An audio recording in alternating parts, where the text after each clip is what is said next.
Discovering God's vision for your life. If we discover God's vision for our life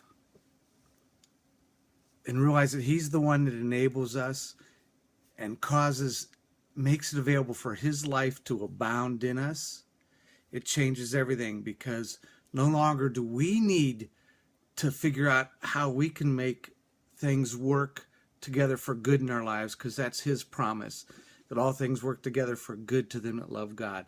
So we are all faced with challenges in life, but as we look to God, we find He has the answers, and He has the supply, and He has the sufficiency for what we need. So we need to discover God's vision for our life. He's the one that enables us to reach the heights of life that He envisioned for us long ago, long before we were born. Jesus Christ taught us that our highest priority must be our relationship with our Father, with God. If anything in life detracts us from that relationship, then that is not from God. God will not ask you to do something that hinders your relationship with Christ. I'd like to share this poem with you because I think it will be a blessing for you. And it's called The Touch of the Master's Hand.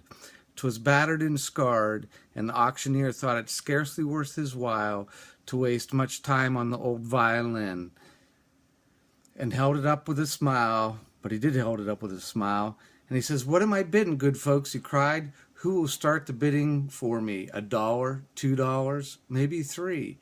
$3 once, $3 twice, going once, twice, going third, but no, wait." In the background, a gray-haired man comes up and picked up the bow. Then, wiping the dust from the old violin and tightening those strings, he played a melody pure and sweet as caroling angels sing. The music ceased. The auctioneer, with a voice that was quiet and low, said, "What am I bid for the old violin?" And he held it up the bow. $1,000, who will make it 2? 2,000, who will make it 3? 3,000 once, 3,000 twice, and going, gone. The people cheered. Some of them cried. "We don't know what quite happened. What changed the worth of the violin?" Swiftly came the reply, "The touch of the Master's hand."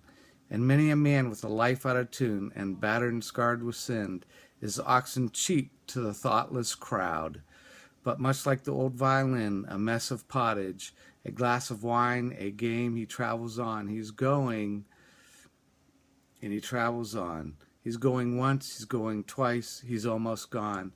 But the Master comes, and the foolish crowd can never quite understand the worth of a soul and the change that is wrought by the Master's hand. That is by Myra Brooks Welsh.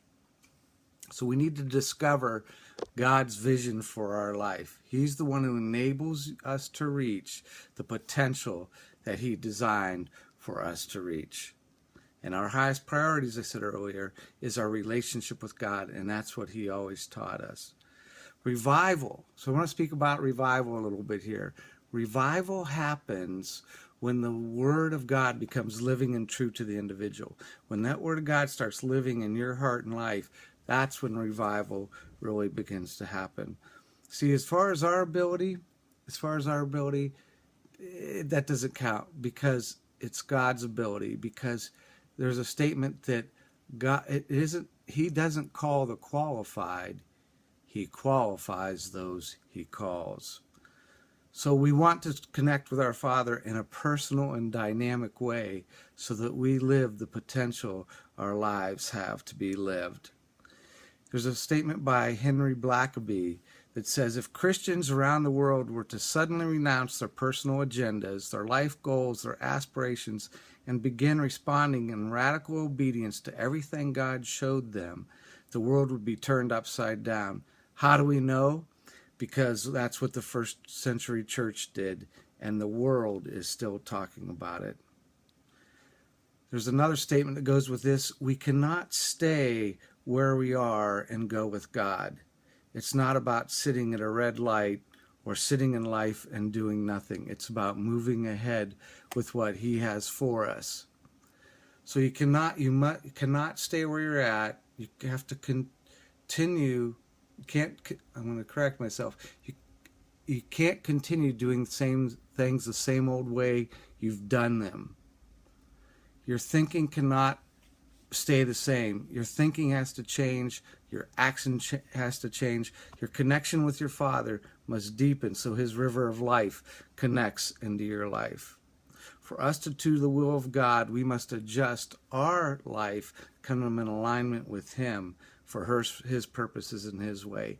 So we want to, on this journey of discovery, as we travel through life, we want to discover God's vision for our life. He's the one who enables you to reach for and live the life that He has envisioned for you even a long time ago. So when we think that it might be something we do or our ability, it's never going to be by our ability or something we accomplish. It's going to be by His ability working in our lives. Our qualification, our ability comes from our Father who loves us and cares for us. He's our enabler. He's our sufficiency. He's our completeness. So when you realize it's not your ability to bring to pass the things of God in your life, but only as a child to trust in Him, to look with Him, that's where you can have great success. And with His ability in us, the struggle ends. And you start living out of rest, and from love, and from His rest comes daily victory for your life.